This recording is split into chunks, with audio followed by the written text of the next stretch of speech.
இப்போ இருக்கக்கூடிய இந்த நீலம் கருப்பு சிவப்பு கூட்டணிக்கு மக்களுடைய ஆதரவு சுத்தமாக இல்லை.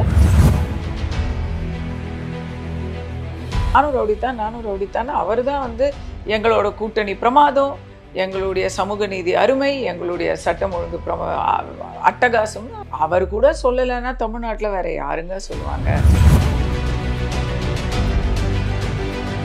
எல்லாரும் தான் நம்ம இதோ இப்போ இந்த விஜய் கூட தான் கருப்பு சிவப்பு பைசைக்கிளில் வந்தார். நேற்று அவங்களே சொல்லிட்டாங்க, அவரும் தான் நம்பி போட்டார். இன்னைக்கு ஏன் அவர் வந்து கம்ப்ளீட்டாக ஆப்போசிட்டாக ஒரு கட்சியே ஆரம்பித்து திமுகவை திட்டிக்கிட்டு இருக்கிறாரு?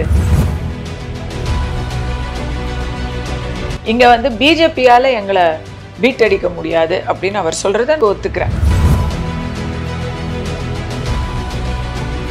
பூச்சாண்டி இதை பத்தியா, பிராமணன் தான் இங்கே உங்களுக்கு இது வர்ற பிரச்சனைக்கெல்லாம் காரணம்.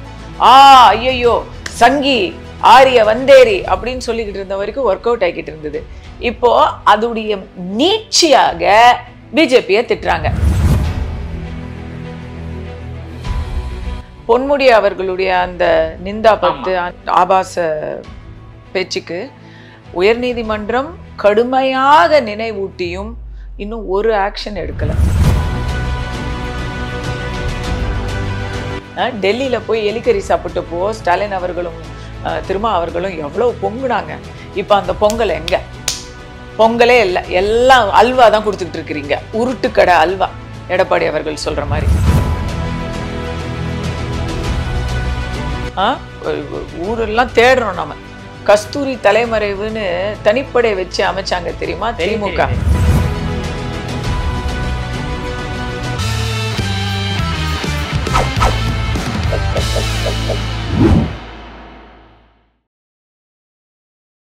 தென்னிந்திய திரைப்படத்துறையின் முன்னணி நடிகை, பாஜக நிர்வாகி நடிகை கஸ்தூரி அவர்கள் நம்மோடு இணைந்துள்ளார். அவரிடம் பல்வேறு கேள்விகளை கேட்கலாம். மேடம் வணக்கம். வணக்கம். எப்படி இருக்கீங்க மேடம்? நல்லா இருக்கேன். நல்லா இருக்கு. ஜெம் டிவி நேயர்கள் அனைவருக்கும் என்னுடைய வாழ்த்துக்கள். இப்போ வந்து தமிழ்நாட்டில் வந்து கருப்பு நிறம், சிகப்பு நிறம், நீல நிறம் கொண்ட கூட்டணியை காவி நிறம் கொண்ட கட்சி தோற்கடிக்க முடியாது ஒரு கருத்து. இன்னொன்று வந்து தமிழ்நாட்டில் தமிழ் மண்ணில் திமுக இருக்கும் வரையில பாஜகவால் காலூன்ற முடியாது என்ற கருத்தை முதலமைச்சர் மு.க. ஸ்டாலின் அவர்கள் பங்கேற்கிற அனைத்து கூட்டங்களிலும் ஒரு முழக்கமாக பேசி வருகிறார். இதனை எப்படி பாக்குறீங்க? மக்கள் சொல்ல மாட்டேன்றாங்க, மக்கள் வந்து ஏகோபித்த ஆதரவை கொடுக்க மாட்டேன்றாங்க. வேற வழி இல்லை, ஸ்டாலின் சார் தான் இதை சொல்லணும். இந்த ஏகோபித்த வரவேற்பு யாருக்கு தரலன்னு சொல்றீங்க? இப்போ இருக்கக்கூடிய இந்த நீலம் கருப்பு சிவப்பு கூட்டணிக்கு மக்களுடைய ஆதரவு சுத்தமாக இல்லை. அதனால அவரே தான் சொல்லிக்கணும், நானும் ரவுடித்தான் அவர் தான் வந்து எங்களோட கூட்டணி பிரமாதம், எங்களுடைய சமூக நீதி அருமை, எங்களுடைய சட்டம் ஒழுங்கு அட்டகாசம்னு அவர் கூட சொல்லலைன்னா தமிழ்நாட்டில் வேற யாருங்க சொல்லுவாங்க? போன போது சொல்லிட்டு ஒரு ஆசையை தீர்த்துக்கிட்டோம். இல்லை, இப்போ மக்கள் ஆதரவு இல்லைன்னு சொல்லியிருக்கீங்க. ஆனால் மக்கள் ஆதரவு இல்லைன்னு சொல்கிறீங்க. ஆனால் 2019ஆம் ஆண்டு முதல் திமுக தானே ஜெயிச்சுட்டு வராங்க, எப்படி ஆதரவு இல்லைன்னு சொல்கிறீங்க? இல்லைங்க, அப்போல்லாம் வந்து நம்பி இப்போ நான் கூட திமுக எதிர்கட்சியில் இருக்கும் பொழுது, ஸ்டாலின் அவர்கள் எதிர்கட்சி தலைவராக இருக்கும் பொழுது அவர் பேசினதெல்லாம் ரொம்ப பொறுப்பாகவும் நியாயமாகவும் இருந்ததாக கருதினேன். அவங்களுடைய தேர்தல் வாக்குறுதிகளை நம்பினேன். எல்லாரும் அதை போலதான் நம்பினாங்க. ஏதோ மக்களே நம்பியிருக்காங்க. நம்பினவங்களை இப்போ நீங்க ஏமாத்திட்டீங்க. எம்பிக்களும் நீங்க தான் இருக்கிறீங்க. தமிழ்நாட்டில் இருக்கிற ஒரு எம்பி கூட வேற கட்சியை சேர்ந்தவங்க இல்லை, உங்களுடைய ஆட்கள் தான் இருக்கிறாங்க. ஆனா காவேரி பிரச்சனையே உங்களால தீர்க்கவே முடியல. இதான் ஆண்டைமானத்துல உங்க கூட்டணி கட்சி தான் ஆட்சியில இருக்கு, ஆனா உங்களால காவேரி பிரச்சனையை தீர்க்க முடியல. உங்க அதிர்ஷ்டம் இப்போ வந்து மழை அதிகமாக வந்து வெள்ளம்ன்ற பிரச்சனை வருது, தண்ணி பஞ்சம்ன்ற பிரச்சனை வரல. அதுதான் உங்களுடைய அதிர்ஷ்டம், தமிழக மக்களுடைய கெட்ட நேரம். ஏன்னா இப்போ வெள்ளத்தில் வந்து எல்லாரும் நீச்சல் கற்றுக்கிற கட்டாயத்துக்கு இதோ வந்துருச்சுங்க. இப்போ நவம்பர், அடுத்த மாதம் டிசம்பர் வரப்போகுது. ஆமாம், டிசம்பர் வந்தால் இங்கே வந்து வெள்ளம் வரும் அப்படிங்கிறதுக்கு வந்து தமிழன் பழகிட்டான். கடையெல்லாம் வச்சிருவாங்க பாருங்க, தீபாவளிக்கு பட்டாசு கடை மாதிரி டிசம்பர்ல இங்க போட்டு கடையெல்லாம் வச்சிருவாங்க. அப்படி ஆயிடுச்சு நிலைமை. அப்படி ஏமாந்துதான் போட்டாங்க. தூய்மை பணியாளர்கள்லாம் ஓப்பனாவே சொன்னாங்க, நாங்க வந்து வந்த உடனே உங்களுக்கெல்லாம் வந்து ஏற்கனவே கான்ட்ராக்ட்ல இருக்கிறவங்களுக்கும் சேர்த்து நிரந்தர நியமனம் செய்வதை பரிசீலனை செய்வோம். அப்புறம் ஆகவிலையை ஏற்றுவோம், சம்பளத்தை ஏற்றுவோம். படித்தவங்களுக்கு அந்த படிப்பு தகுதிக்கு ஏற்ற மாதிரி கவர்மெண்ட்ல வேற வேலை வாங்கி தருவோம்னு இத்தனை ப்ராமிசஸோட வந்தவங்க. அதில் குறைந்தபட்சம் ஒன்று சரி பாதி கவர்மெண்ட் வேலை வாங்கி தருவோம்னு ப்ராமிஸ் பண்ணாங்கல்ல, வேலை வாங்கி தந்தாங்க. எங்கேனாச்சும் தமிழ்நாட்டு கவர்மெண்ட் கூட வேணாம், எங்கேயாச்சும் எதுவுமே பண்ணலையே. செவிலியர்கள் போன கவர்மெண்ட்டில் அம்மாவுடைய மறைவுக்கு பிறகு ஃபஸ்ட்டு ஓபிஎஸ் இபிஎஸ்சி இருவரும் சேர்ந்து நல்லா பண்ணிட்டு இருந்தாங்க. அதுக்கப்புறம் அது ஒரே கட்சிக்குள்ள பிளவு பிரிவு அப்படின்னு ஆனதில் தான் அவங்க தோத்தாங்க. இல்லைன்னா எப்பவும் போல அவங்களுக்கான ஒரு கேப்டிவ் 30% வாக்கு வங்கி எங்கேயும் போகிறது இல்லை போல. இப்போ இபிஎஸும் ஓபிஎஸும் நல்லாட்சி கொடுத்தா தான் சொல்லுவாரீங்க. ஆமா, அவங்க 2021 அவங்க பிளந்துட்டாங்களே, பிரிஞ்சுட்டாங்க. 2021 பிரியல, தோல்விக்கு பிறகுதான் இபிஎஸ் ஓபிஎஸ் பிரிஞ்சாங்க. இல்லங்க, அவங்க கட்சிக்குள்ள பிரச்சனைங்கிறது வந்து நமக்கு பிரியல. ரெண்டு பேரும் ஏதோ பூனைக்கும் கிளிக்கும் சசிகலாவும் பிரிஞ்சாங்க. அது இல்லங்க, பூனைக்கும் கிளிக்கும் கல்யாணம் மாதிரி இவங்க ரெண்டு பேரும் ஒரு சமரசத்துல போய்கிட்டு இருந்தாங்க. பட் அது ஒரு வலிமை மிக்க அதிமுகவா இல்ல. இந்த பக்கம் அந்த பக்கம் ஒரே பேச்சுவார்த்தையா போச்சு. 2021 தினகரன், கமலஹாசன் போன்றவர்கள் 6%, 3%, பாமக ஒரு 2%ன்னு பிரிச்சு எடுத்துக்கிச்சு. ஆனா அதெல்லாமும் காரணம். பட் அது எல்லாத்த விட மெயினான காரணம், அதிமுக ஒரு ஒற்றுமையும் வலிமையும் இழந்து காணப்படுகிறது. அதனாலதான் இந்த வார்த்தை சொல்றாரு. அப்போ வந்து ஏடிஎம்கேங்கிறது ஒரு அம்மாவுடைய ஏடிஎம்கேவா இல்லை, அடுத்த கட்டத்துக்கு வந்துருச்சு. ஸோ அப்போ அண்டு அந்த நேரத்தில் வந்து பொள்ளாச்சி பிரச்சனை, கரோனா காலம் அப்பதான் முடியுது. ஸோ மக்களுக்கு வந்து ஒரு அந்த நேரத்தில் எதிர்கட்சியாக ரொம்ப பொறுப்பா முழங்கிய ஸ்டாலின் அவர்களை நம்பி போட்டாங்க எல்லாரும் தான். நம்ம இதோ இப்போ இந்த விஜய் கூட தான் கருப்பு சிவப்பு பைசைக்கிளில் வந்தாரு, நேற்று அவங்களே சொல்லிட்டாங்க. அவரும் தான் நம்பி போட்டார். இன்னைக்கு ஏன் அவர் வந்து கம்ப்ளீட்டா ஆப்போசிட்டா ஒரு கட்சியே ஆரம்பிச்சு திமுகவை திட்டிக்கிட்டு இருக்கிறாரு? அதனாலதான் வந்து கரூர்ல இவ்வளவு பெரிய இல்லைங்களா, ஏமாந்துட்டோம், தமிழக மக்கள் ஏமாந்துட்டோம், நீங்க நாம எல்லாரும் சேர்ந்து ஏமாந்துட்டோம். மறுபடி யாரு ஏமாறுவாங்கங்க? 4 வருஷம் ஆயிடுச்சு, 4.5 வருஷம் ஆயிடுச்சு. மே 2021 இருந்து இதோ டிசம்பர் வரப்போகுது. 4.5 வருஷத்துல நீங்க எங்களுக்கு எவ்வளவு சரசரமா பூ சுத்தி இருக்கிறீங்க. இப்போ வந்து நீங்க யாரும் எங்களை பீட் அடிக்க முடியாதுன்னு அவர் மட்டும்தான் சொல்லணும். ஏன்னா கண்டிப்பாக அவர்களுடைய லாஸ்ட் டேட்டு குறிக்கப்பட்டு விட்டது. இங்க வந்து பிஜேபியால எங்களை பீட் அடிக்க முடியாது அப்படின்னு அவர் சொல்றதை நான் ஓரளவுக்கு ஒத்துக்கிறேன்.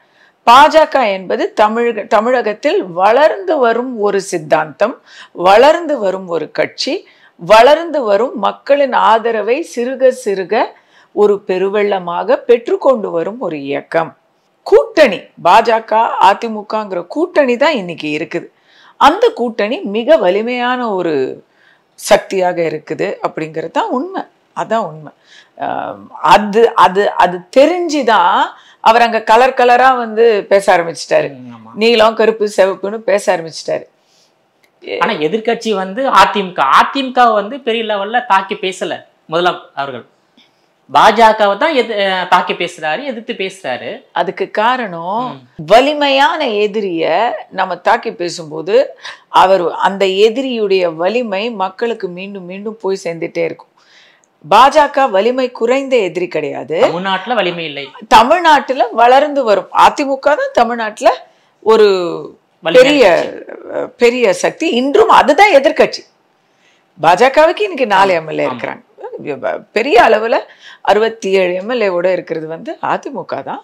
ஸோ வலிமையான நம்மளுடைய, அதாவது நான் வந்து முதல் இடத்துல இருக்கிறேன், எனக்கு 2ஆம் இடத்துல ரேஸ்ல வந்துகிட்டு இருக்கிறவனை வந்து நான் சொல்ல மாட்டேன். பின்னாடி யாரோ ஒருத்தர், அது திமுகவுடைய பொதுவான தந்திரம்ங்க. அது அவங்களுடைய அரசியல் சித்தாந்தமே. யாரை அடிச்சா பெரிய பின்விளைவுகள் வருவதோ அவங்கள அடிப்பாங்க. இப்போ பாஜக ஒரு தேசிய கட்சி. நீங்க தேசிய கட்சியை நீங்க இங்க கூட விமர்சிக்கிறது இல்ல. அவங்க பாஜகவுடைய தமிழக செயல்பாடை விமர்சிக்கிறது இல்ல. மத்தியில ஆட்சியில இருக்கிறவங்களை விமர்சிக்கிறதுனால திமுக வந்து ஒரு பெரிய புரட்சிகரமான கட்சி, வீரமான கட்சி, ஆட்சியில இருக்கிறவங்களை இவங்க வந்து கேள்வி கேட்குறாங்க அப்படின்னு ஒரு பிம்பம் ஏற்படுது. ரெண்டாவது, நீங்க இங்கேருந்து தமிழ்ல கத்திக்கிட்டே இருக்கீங்க, நீங்க இங்க உட்கார்ந்துக்கிட்டு இந்தி ஒழிகன்னு தமிழ்ல கத்திக்கிட்டே இருக்கிறீங்க. அங்க மத்தியில இருக்கிறவங்களுக்கு கியா கியா அப்படின்னா அவங்க அடுத்தது பீகாரை பார்க்க போவாங்களா, பெங்கால பார்க்க போவாங்களா? அவங்க அந்த பக்கம் பிஸியா இருக்கிறாங்க. ஸோ பத்தியா நான் எவ்வளவு பேசினேன், அவங்க பதில் பேசல பத்தியா அப்படின்னு நம்மளா ஒரு பில்டப் கொடுத்து சந்தோஷப்பட்டுக்கலாம். அது ஒரு ஸ்ட்ராட்டஜி. மூணாவது, பாஜக நான் சொன்ன மாதிரியே தமிழக அரசியல்ல ஒரு பெரிய ஒரு இன்னைக்கே இருக்குது. இன்னைக்கு வந்து ஸ்டாலின் அவர்களுடைய பேச்சுக்கும் துரைமுருகன் அவர்களுடைய பேச்சுக்கும் உடனடியா பதில் கொடுக்குறாங்க. அண்ணாமலை அவர்கள் அவரே கொடுத்துட்டு இருந்தாரு. இன்னைக்கு பாஜக தொண்டர்கள் பேச்சாளர்கள் கொடுத்துட்டு தான் இருக்கிறாங்க. என்ன சொல்ல வரேன்னா, இவங்க எதுல பழகியிருக்காங்கன்னா, திராவிடிய சித்தாந்தத்துல திராவிட கழகத்தின் பயிற்சியில வந்த ஒரு குரூப்பு சனாதனத்தை ஒழிக்க வேண்டும் அப்படின்னு பேசுறது. அது வந்து தமிழ்நாட்டில் அப்படி சொன்னா இங்க பெரியாரெல்லாம் சொல்லி மூல செலவான சிலர் வந்து மீடியாவை கண்ட்ரோல் பண்றாங்க. ஸோ அது வந்து ஒரு நல்லபடியா நமக்கு ஒர்க் அவுட் ஆகும்னு நினைச்சாங்க. சனாதனம்னு சொன்ன உடனே ஊரே பத்தி எரிஞ்சு இங்க இருக்கிற உதயநிதி ஆல் இண்டியா ஃபேமஸ் ஆயிட்டாரு. ஆமா, சரிங்களா? திருப்பி உடனே பேக் ட்ராக் ஆயிட்டாங்க. இல்ல இல்ல, நாங்க வந்து அதுல இருக்கக்கூடிய முறைகேடுகளையும் வேறுபாடுகளை தான் சொல்றோம், சாதியை சொல்றோம், சனாதனத்தை சொல்லல, என் கட்சியிலேயே 80% ஹிந்து தான் இருக்காங்க, எல்லா விதமாகவும் சொல்ல ஆரம்பிச்சிட்டாங்க. அவங்க முன்ன மாதிரி எப்பவுமே இழைச்சி போன நலிந்த சமூகமான பிராமண சமூகத்தை மட்டும் திட்டிக்கிட்டு இருந்த வரைக்கும் பூச்சாண்டி இதை பத்தியா பிராமணன் தான் இங்க உனக்கு வர்ற பிரச்சனைக்கெல்லாம் காரணம், ஐயோ சங்கி ஆரிய வந்தேரி அப்படின்னு சொல்லிக்கிட்டு இருந்த வரைக்கும் ஒர்க் அவுட் ஆகிக்கிட்டு இருந்தது. இப்போ அதுடைய நீட்சியாக பிஜேபியை திட்டுறாங்க. பிஜேபியை பிராமண கட்சி அப்படிங்கிறாங்க. அது வியாபாரம் ஆக மாட்டேங்குதுங்க இங்க. ஏன்னா மோதியா, அமித்ஷாவா, நத்தாவா, இல்ல திரௌபதி முர்முவா, யாரு இந்த இடத்துல வந்து பிராமின் அப்படிங்கிறது கேள்வி ஆகி போச்சு. சரி, தமிழ்நாட்டிலேயாவது அண்ணாமலையா, நயினாரா, தமிழிசை மேடமா, வானதி மேடமா, யாரு இங்க ஐயரு அப்படிங்கிறதுல வந்து பயங்கர பேக்ஃபயர் உங்களுக்கு. அதனால போன வருஷம் 2021ல ஐயோ பிஜேபி உள்ள வந்துரும் சொன்னது அவங்களுக்கு ஒரு ஒர்க்கிங் டாக்டிக். இஸ்லாமிய ஓட்டெல்லாம் சிந்தாம சிதறாம அப்படியே வள்ளிசா லட்டு மாதிரி அறுவடை பண்ணாங்க. அதே இப்போ திருப்பி ட்ரை பண்றாங்க. எப்பவுமே திமுகவுக்கு கேள்விகள் வந்தா உடனடியாக அவங்களுடைய செயல்பாடு மேல விமர்சனம் வந்தா உடனடியாக அவங்க கையில் எடுத்துக்கொள்ளக்கூடிய ஆயுதம் பிராமண எதிர்ப்பு, ஹிந்தி எதிர்ப்பு. இப்பெல்லாம் வந்து பிஜேபியை காமிச்சு பூச்சாண்டி காட்டுறது.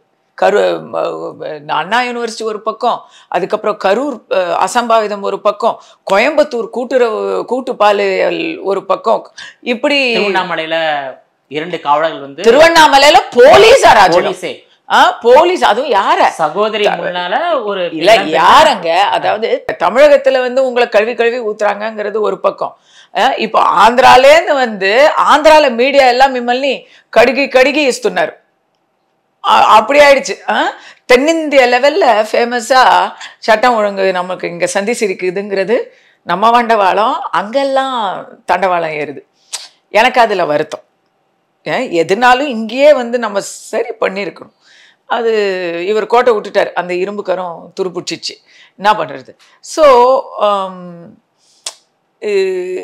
அதான் தமிழகத்தை தலை குனிய விட மாட்டோம் அப்படின்னு சொன்னதோட முடிஞ்சிச்சு. அவர் எந்த நேரத்துல அதை எடுத்து வச்சாரோ தெரியல. ஸோ இப்போ என்னதான் பண்ண சொல்றீங்க அவரை? இப்போ இன்னொரு விஷயம் வந்து, இப்போ பாஜக வந்து முதலமைச்சர் கடுமையா தாக்குறார். அதுக்கான காரணத்தை நீ சொன்னீங்க. ஓகே, இப்போ திமுக வந்து நிறைய மக்கள் வரி பணத்தை சூறையாடி இருக்காங்க. கனிம வளத்துறையில நிறைய ஊழல் நடந்திருக்கு. அதுல மட்டுமா கிட்னியே தீடி ஊழல்? நீங்க அப்படி சொல்லாதீங்க. இருக்கிற துறையில எந்த துறையில ஊழல் மலிந்து இல்லை அப்படின்னு ஒரு துறை சொல்லுங்க. அது உங்களுக்கு தெரியுது இல்ல மேடம், பாஜக கண்ட்ரோல்ல தானே இடி இருக்கின்றது, சிபிஐ இருக்கின்றது, ஐடி இருக்கின்றது. ஏன் யாருமே வந்து கைது செய்யப்படலையே? இல்லைங்க, அது அவ்வளவு வந்து நம்ம சினிமா கதையாங்க. 3 மணி நேரத்துல எல்லாமே நடந்து முடியறதுக்கு. டெல்லி ஆம் ஆத்மி கூட அரசையும் கைது பண்ணீங்கல்ல, அந்த 100 கோடி ஊழலுக்கு. இன்னைக்கு டாஸ்மாக்ல தமிழ்நாட்டுல பல 1000 கோடி ஊழல் நடந்திருக்குல்ல. ஆனா இவங்க சயின்டிபிக் பிஸ்டா இல்லை இவங்க. எவ்வளவு லேயர்ஸ் வெங்காயம்னு பெரியார் வந்து இவங்களுக்கு சொன்னது வந்து ஒரு ஒரு சித்தாந்த உத்தி, அது தொழில் ரகசியம் வெங்காயம்ங்கிறது. ஏன்னா வெங்காயத்தை எடுக்க எடுக்க எடுக்க உள்ள லேயர்ஸ் வந்துட்டே இருக்கும். அந்த மாதிரி இங்க நீங்க கையை வச்சீங்கன்னா எடுக்கிறதுக்குள்ள அவ்வளவு சீக்கிரம் இல்லை. அதாவதுங்க, ஒரு கிரிமினலுக்கு கிரிமினலா இருந்தாதான் போலீஸ் எப்பவுமே சொல்லுவாங்க, கிரிமினலை விட கிரிமினல் புத்தி இருக்கணும் போலீஸுக்குன்னு சொல்லுவாங்க. கரெக்டா? அப்பதான் திருடனை பிடிக்க முடியும். சரிங்களா? இங்க நடக்கக்கூடிய லஞ்ச ஊழலுக்கு இந்தியா முழுக்க கவர்ன் பண்ணிட்டு இருக்கிற இடி வந்து ஒரு இடி தான் இருக்குது. 32 மாநிலத்துக்கும் ஒரு இடி தான் இருக்குது. அவங்க எப்படி வந்து உட்கார்ந்து தமிழகத்திலேயே ஸ்டால் போட்டு உட்கார முடியுமா? செந்தில் பாலாஜி விஷயத்துல கன்விக்ஷன்லாம் பண்ண ட்ரை பண்ணிட்டு இருக்காங்க. அங்க அவங்க உச்ச நீதிமன்றத்துல அதுக்கு வாய்தா மேல வாய்தா மேல வாய்தா போட்டு எந்த கிரிமினலா இருந்தாலும் ஒரு குறிப்பிட்ட காலகட்டத்துக்கு மேல சார்ஜ் ஷீட் நீங்க ஃபைல் பண்ணலைன்னா இது பெயில் கொடுத்து ஆகணும். அப்படியுமே அவர் வந்து பல அப்ளிகேஷன் போட்டு நிறைய நாள் ஜெயிலில் தான் காலம் தள்ளினார் அமைச்சர் செந்தில் பாலாஜி அவர்கள். ஒன்னொன்னா செய்வாங்க. நிர்பயாவுடைய கூட்டு பாலியல் வன்முறை கொடும் குற்றம். அது வந்து சாதாரண ஒரு இது கிடையாது, கிரைம் கிடையாது, ஹியனஸ் கிரைம். அது இரும்பு கம்பி எல்லாம் எடுத்து உள்ள பாய்ச்சி, அப்படிப்பட்ட இடத்துல உடனடியாக அங்கே எவ்வளவு வேகமாக செயல்பட்டிருக்கணும். வாய்தா மேலே வாய்தா, ஹியூமன் ரைட்ஸ் கமிஷன், ஆளு தோல் அப்பளம் வடை எல்லாத்தையும் போட்டு அதில் 2 பேரும், ஒருத்தன் செத்து போயிட்டான், ஒருத்தன் தற்கொலை பண்ணிக்கினான், ஒருத்தன் வந்து ஜுவனைலாக இருந்தவனுக்கு தையல் மிஷின் கொடுத்து வெளியே அனுப்பிச்சிட்டாங்க. கடைசியில் தூக்கு தண்டனை 2 பேருக்கு தான் நிலவேறிச்சு. அதுவும் எப்போ? 12 வருஷம் கழிச்சு. 12 வருஷம் அவன் வந்து குழந்தை குட்டி பார்த்து அந்த குழந்தைங்களுக்கு கல்யாணத்தை பண்ணி வச்சு பேர குழந்தைங்களை பார்க்குற வயசுல நீங்கள் வந்து அங்கே தீர்ப்பு கொடுக்குறீங்க. எவ்வளோ ஒரு வெக்கக்கேடு. உடனடியாக தீர்ப்பு கொடுக்கணும், உடனே தண்டனை கொடுக்கணும். அந்த வகையில் தமிழ்நாட்டில் சில விஷயங்களை பாராட்டி அவனை பொள்ளாச்சி கேஸில் சீக்கிரம் வந்துருச்சுங்க. கம்பேரிட்டிவ்லி 8 வருஷங்கிறது ரொம்ப கம்மியான டைமு. சீக்கிரமாக, அதுவும் சாகும் வரை சிறை, பரோல் இல்லாமல் அப்படின்ற ஒரு தெளிவான ஒரு வேர்டிக்டை அந்த சம்மந்தப்பட்ட அத்தனை பொள்ளாச்சி ஜெயராமனுடைய மகன் பேரை வந்து அதில் குறிப்பிட்டிருந்தா கூட அவர் வந்து அதுக்கு வந்து பேசினாலே, அவர் பேரை எடுத்தாலே வந்து கேஸ் போடுறாராம். மற்ற அதில் கன்விக்ட் ஆன எல்லாருக்குமே வந்து போலீஸ் யாருக்கெல்லாம் ஆதாரத்தை கொடுத்தாங்களோ அவங்க எல்லாருக்குமே வந்து கடுமையான ஒரு தீர்ப்பு வந்திருக்குது. ஆனால் தஸ்வந்த் இன்னைக்கு விடுதலையாகி ஜாலியாக வெளியே சுற்றிட்டு இருக்கு. நம்முடைய நீங்கள் கேட்குறதுக்கான கேள்வி, ஏன் யாரும் கைது செய்யப்படலைன்னு, அமைச்சர்களாவது கைது செய்யப்படலைன்னு கேட்கலாம். தஸ்வந்தெல்லாம் உங்களுக்கு தெரியும், எனக்கு தெரியும். அவன் கண்டிப்பாக அவன் பண்ணது என்னன்னு எல்லாருக்கும் தெரியும். அந்த ஹாசினியுடைய அந்த பிஞ்சின் ஆன்மா சாந்தி அடையுமா சொல்லுங்க? அந்த சாபம் இவனை சும்மா விடுமா? வெளியே அந்த சாபம் இவனை விடுங்க. அவனை விடுவிச்ச இந்த சிஸ்டத்தில் யார் யார் சம்மந்தப்பட்டிருக்கிறாங்களோ அவங்கெல்லாம் நல்லா இருப்பாங்களா? ஸோ நம்ம நாட்டில் நீதி மெதுவாக தான் நடக்கும். அஜ்மால் கசாபுக்கு கூட ஒரு ஹியூமன் ரைட்ஸ் வந்து வாதாடுவாங்க. இப்படியெல்லாம் இருக்கிற இடத்துல எப்படி நம்ம வந்து நீங்கள் ஏன் கைது பண்ணலான்னு கேட்குறீங்க? இதே கேள்வியை நான் இருக்கக்கூடிய தெலுங்கானாலையும் கேட்டாங்க. கேசிஆருடைய மகள் கவிதா கல்வகுண்ட்லா மேலே ஊழல் புகாரை பிஜேபி மிக ஸ்ட்ராங்காக, இங்கேயாவது பிஜேபி வந்து செகண்ட் அப்போசிஷன், அங்கே அவங்க தான் ஆப்போசிஷனில் இருந்தாங்க, காங்கிரஸ்லாம் இல்லை. பெரிய அளவில் அதை வந்து அவங்க எடுத்துகிட்டு வந்தாங்க. ஆனால் அந்த பெண்ணை கைது செய்ய முடியலை. அதுக்கான சரியான ஆதாரங்கள், தரவுகள் கிடைக்கல.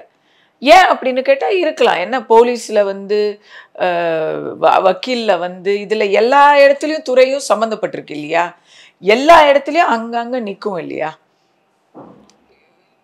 எல்லாருமே வந்து ஈடியில ஒரு சார்பா தான் இருப்பாங்கன்னு சொல்ல முடியாது. எங்க டிலே ஆகுதுன்னு நமக்கு தெரியல. ஏன்னா மத்திய அரசு வந்து சோ அங்கேயும் கைது பண்ணல. அதனால பாஜக வந்து அங்க ஆட்சிக்கே வரல. மக்கள் வந்து நீங்க கேட்ட கேள்விதான், ஏன் அவங்க கைதாகல? அப்ப நீங்க ஒண்ணுக்குள்ள ஒண்ணு, நீங்க 2 பேர் கூடி இருக்கிறீங்க அப்படின்னு பேசி பாஜகவை நிராகரிச்சுட்டாங்க. அதே நிலை தமிழ்நாட்டில் இருக்கின்றது. பாஜகவுக்கும் திமுகவுக்கும் என்ற பேச்சு இருக்கின்றது. அந்த பேச்சு அங்க இங்க அப்படி அங்கொன்னு இங்கொன்னா இருக்குது. அதையுமே வந்து திமுக தான் கிளப்பி விடுது அப்படிங்கிறது என்னுடைய அனுமானம். அந்த பேச்சுக்கே இடம் இல்லாத அளவில் சரியான தண்டனையை சரியான நேரத்தில் இந்த பல நாள் திருடர்களுக்கு மத்திய அரசு வழங்கும் அப்படிங்கிற நம்பிக்கை எனக்கு இன்னும் போகல. இப்போ நகராட்சி நிர்வாகம் குடிநீர் வழங்கல் துறையில 900 கோடி ஊழல், அது உங்களுக்கு தெரியும். ஸோ அதன் மீது வந்து டிஜிபி வந்து எஃப்ஐஆர் போட சொல்லி அறிக்கை கொடுத்துருக்காங்க. இதனுடைய எப்படி பார்க்குறீங்க மேடம் இந்த வழக்கை? எப்ப எஃப்ஐஆர் போடுறாங்களோ, யார் யார் மேல போடுறாங்களோ அப்பதாங்க இதை நாம வந்து கமெண்டே பண்ண முடியும். ஏன்னா டிஜிபி வந்து ஒரு அமைச்சர் எஃப்ஐஆர் போடுவாரா? ஏன்னா இல்ல, அது இதுவரை சுவோமோட்டோவா ஹைகோர்ட்டு மோர் தென் ட்வைஸ் வந்து கடுமையான சொற்கள்ல நினைவூட்டியும் பொன்முடி அவர்களுடைய அந்த நிந்தா 10 நிந்தா 5 படுத்த 10 அப்படிங்கிற அந்த ஆபாச பேச்சுக்கு உயர்நீதிமன்றம் கடுமையாக நினைவூட்டியும் இன்னும் ஒரு ஆக்ஷன் எடுக்கல. எஃப்ஐஆர் பதியவே இல்லை. நாங்க ஹைகோர்ட்ல நாங்க பதிச்சு கொண்டு வாங்கன்னு சொன்னதுக்கும் ஒண்ணுமே இல்லை.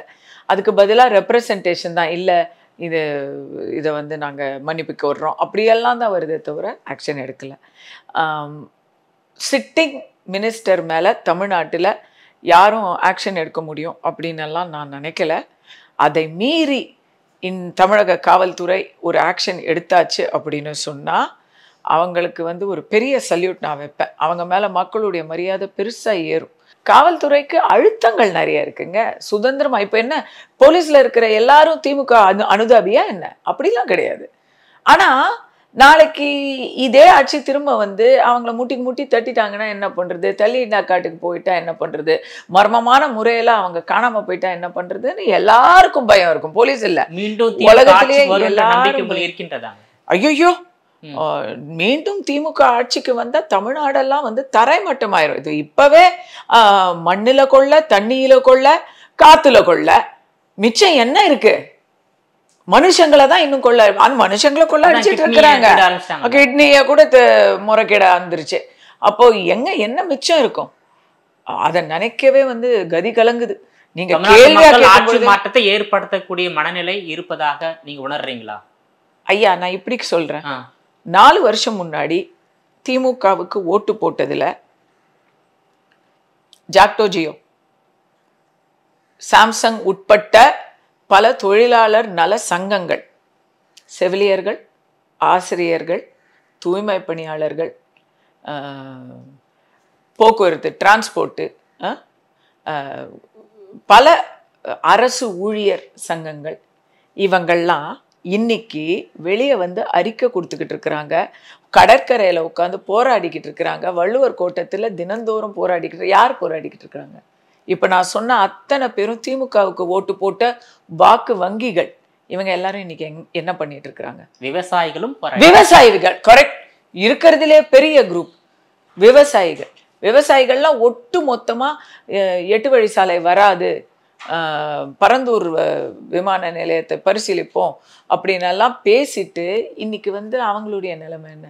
அவங்களும் தெருவில் இறங்கி போராடிக்கிட்டு இருக்கிறாங்க. டெல்லியில் போய் எலிக்கறி சாப்பிட்டப்போ ஸ்டாலின் அவர்களும் திருமா அவர்களும் எவ்வளோ பொங்குனாங்க. இப்போ அந்த பொங்கல் எங்க? பொங்கலே இல்லை, எல்லாம் அல்வா தான் கொடுத்துக்கிட்டு இருக்கிறீங்க. உருட்டுக்கடை அல்வா, எடப்பாடி அவர்கள் சொல்ற மாதிரி. மக்களும் அப்படிதான் இருக்கிறாங்க. பெண்களுக்கு உரிமை தொகை அப்படின்னு ஆசைப்பட்டவங்க, பஸ்ஸில் இலவச பயணம்னு ஆசைப்பட்டவங்க, அதெல்லாம் உண்மையானதும் சந்தோஷப்பட்டவங்க இன்னைக்கு அந்த தொகை அப்படியே கைக்கு வராங்காட்டியுமே, கைக்கு இல்லை ஃபோனுக்கு வருது, வந்த உடனே அது நேரடியாக அவங்க வீட்டிலேருந்து டாஸ்மாக்கு தான் போகுது. சமூகத்துல இருக்கக்கூடிய அவலங்களையும் அநீதிகளையும் சரி பண்ணாம காசை மட்டும் விட்டெறிஞ்சதுல ஃபர்ஸ்ட் ஒரு இது இருந்தது, ஒரு பாசிட்டிவான ரெஸ்பான்ஸ் இருந்தது ஃபர்ஸ்ட். அதுக்கு இப்போ மக்கள் விழிச்சுக்கிட்டாங்க. ஸோ இப்போ ஏமாற்றம் மட்டும்தான் இருக்கு. ஆஹா, நீ கார் பந்தயம் நடத்துற, ஆனா எனக்கு ரோடு போட உனக்கு முடியலையா அப்படின்னு. தண்ணி குடிக்கிற தண்ணி, எலக்ட்ரிசிட்டி, அந்த ஊழலாம் மறந்துடக்கூடாது. எல்லா இடத்துலையும் நீங்க ஊழல் பண்ணி வச்சிருக்கிறீங்க. என்னதான் பண்ணுவாங்க? சரி மேடம், கரூர் துயர சம்பவத்தை பிறகு விஜயுடைய அரசியல் எதிர்காலம் எப்படி இருக்கும்? குறிப்பா 2026ல் அவருடைய அரசியல் நிலைப்பாடு இல்லை, 2026ல் விஜய் அவர்களுக்கு வந்து இந்த ஸ்டார்டிங் ட்ரபிள். அவர் வந்து அரசியலுக்கு புதுசு. அவரை சுற்றி இருக்கக்கூடிய ஆலோசகர்களும் அரசியல் அனுபவத்தை குறைவாக பெற்றவர்களாக இருக்கிறாங்க. கொஞ்சம் இளைஞர்களாக இருக்கிறாங்க. மூத்த தலைவர்களோ நல்ல அனுபவசாலி ஆலோசகர்களோ அவருக்கு இல்லை. அது வந்து இன்னைக்கு களத்தில் தெரியுது. ஒரு பிரச்சனை வந்த உடனேயே எல்லாரும் சப்ஜாடாக காண போயிட்டாங்க. ஊரெல்லாம் தேடுறோம் நம்ம. கஸ்தூரி தலைமறைவுன்னு தனிப்படை வச்சு அமைச்சாங்க தெரியுமா திமுக? அதுவே போய், ஏன்னா எங்க தலைமறைவு, நான் டெய்லி ஷூட்டிங் போய்கிட்டு இருந்தேன் ஹைதராபாத்தில். ஷூட்டிங் ஸ்பாட்டில் தான் இவங்க வந்தாங்க. அதெல்லாம் அது விடுங்க. எதுக்கு சொல்ல வரேன்னா, இங்கே வீட்டுக்குள்ளே இருந்துக்கிட்டே 40 நாள் வந்து ஒருத்தர் பேச மறுக்கிறாரு. குடும்பத்தில் உண்மையாகவே நம்ம ஒருத்தரை இழந்துட்டா கூட 16ஆம் நாளுக்கு அப்புறம் நமக்கு வந்து இயல்பு நிலை திருமணங்கிறது வந்து நம்முடைய பாரம்பரியத்துல முன்னோர் வகுத்து வைத்திருக்கிறார்கள். ஆனா இங்க இவர் 40 நாள் ஒருத்தரை காணும். அது வந்து நான் பெருசா விமர்சிக்க விரும்பல. விஜய் அவர்கள் ஒரு நல்ல நோக்கத்தோட வர்றாருங்கிறத நானும் நம்புறேன். அதனால அவருடைய அனுபவமின்மை மற்றும் தயார் நிலையில் இல்லாதமை, அவர் இன்னைக்குமே ஒரு திமுகவை எதிர்க்கிறதுக்கோ பெரிய பிரச்சனை வந்தா அதை சந்திக்கிறதுக்கோ அவர் கட்சியில அவரும் இல்லை, அவரை சார்ந்தவர்களும் தயார் நிலையில் இல்லை. இதான் உண்மை. இது கசப்பா இருந்தாலும் இதான் உண்மை. அதனால தான் நான் மறுபடி சொல்றேன், உங்க நல்ல நோக்கம் ஈடறணும்னு சொன்னா நீங்க கூட்டணியில சேருங்க. ஏன்னா கூட்டணியில இருக்கிறது பெரிய பெரிய ஜாம்பவான் கட்சிகள். அங்க இருக்கிறவங்கெல்லாம் பழம் தின்னு கொட்டை போட்டவங்க. பூத்துலேருந்து மேலே பதவியேற்பு வரைக்கும் அவங்களுக்கு வந்து எல்லாமே அத்துப்படி. நீங்க வந்து அதுல கத்துக்கோங்க. அதிமுக பாஜக கூட்டணி அழைப்பு விடுக்கிறீங்களா நீங்க? கண்டிப்பா கண்டிப்பா கத்துக்கோங்க. நீங்க எப்படி இதை சமாளிக்கணும்? ஏன்னா திமுக மாதிரி ஒரு அதிபயங்கரமான எதிரியை நீங்க சந்திச்சதில்லை. அவங்க எப்படியெல்லாம் உங்களை அவங்க வந்து மேனிப்புலேட் பண்ணுவாங்க அப்படிங்கிறத நீங்க இப்பதான் ட்ரெய்லர் தான் நீங்க பார்த்துருக்கீங்க. இன்னும் போக போக போக நீங்க நினைக்கிறீங்களா நாளைக்கு அவர் வந்து ஜெயிச்சு சிஎம் ஆயிட்டா உடனே திமுகவுடைய அராஜகமெல்லாம் அப்படியே பெட்டிப்பாமா நடங்கிடும் நினைக்கிறீங்களா? நோ. ஆட்சிக்கு இவர் வந்தா அப்ப இன்னும் அதிகமா அவங்க இன்னும் எதிர்கட்சியில இருந்தா அவங்க வைக்கிற கூடிய பிரச்சனைகள், முன்னுக்கு கொண்டு வர பிரச்சனைகளை இவர் எப்படி சந்திப்பாரு? ஸோ பவன் கல்யாண உதாரணமாக எடுத்துக்கிட்டு ஃபஸ்ட்டு ஆட்சியை மாற்றுங்க. நீங்கள் ஓட்டை வந்து பிரிக்கிறத விட ஓட்டை இணைச்சா தமிழகத்துக்கு நல்லது, அவருக்கும் நல்லது, அவரை நம்பி இருக்கிறவங்களுக்கும் நல்லது. உங்களுடைய விரிவான தகவலுக்கு ரொம்ப நன்றி மேடம். நன்றி.